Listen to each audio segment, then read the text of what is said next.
की शुरुआत करते हैं आज की सबसे ज्यादा अहम खबर के साथ, जहां त्योहारों से पहले मोदी सरकार ने आम आदमी को बड़ी राहत दे दी है। जीएसटी काउंसिल की 56वीं बैठक में टैक्स स्ट्रक्चर में बड़ा बदलाव कर दिया है। अब 4 टैक्स स्लैब की जगह केवल 2 स्लैब ही रहेंगे। काउंसिल ने 12% और 28% टैक्स दरें खत्म कर दी हैं।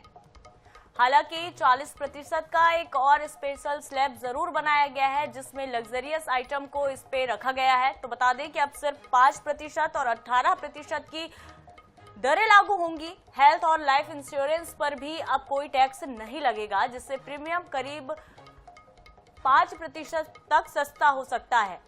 माफ कीजिएगा, 15% तक सस्ता हो सकता है। वित्त मंत्री ने बताया कि 33 जीवन रक्षक दवाएं, दुर्लभ बीमारियों और गंभीर बीमारियों के लिए दवाएं भी टैक्स फ्री होंगी। सरकार का दावा है कि ये जीएसटी 2.0 रिफॉर्म लोगों की जिंदगी आसान बनाएगा और अर्थव्यवस्था को नई रफ्तार देगा। ये फैसला 22 सितंबर 2025 से लागू होगा और इस नए स्ट्रक्चर के तहत आम आदमी के रोजमर्रा के इस्तेमाल की कई वस्तुएं अब सस्ती हो जाएंगी। हेयर ऑयल, साबुन, शैम्पू, टूथपेस्ट, दूध, पनीर और भारतीय ब्रेड जैसी चीजों पर जीएसटी या तो कम कर दिया जाएगा या फिर शून्य भी किया जा सकता है। एयर कंडीशनर, 32 इंच से बड़े टीवी, छोटी कारें और सीमेंट अब 18% के स्लैब में आएंगे। वहीं पान मसाला, सिगरेट, तंबाकू उत्पाद और एरेटेड वाटर जैसे लग्जरी और सिग्न गुड्स के लिए 40% का एक विशेष स्लैब भी बनाया गया है।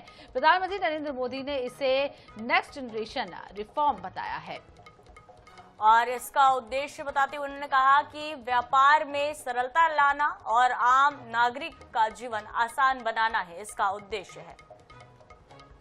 तो देखिए, जीएसटी में पहले 4 स्लैब हुआ करते थे, जिसे घटाकर अब 2 स्लैब कर दिया गया। हालांकि 40% का एक स्पेशल स्लैब भी बनाया गया है, जिनमें से इन गुड्स सामान जो है, लग्जरियस आइटम जो है, जो बड़ी गाड़ियां हैं, उन पर ये टैक्स लागू होगा। और इसके अलावा रोजमर्रा के जो सामान है, जिनसे लोगों को रोज लेना देना होता है, दूध, पनीर, ब्रेड, ये सारी चीजों पर टैक्स घटा दिया गया है।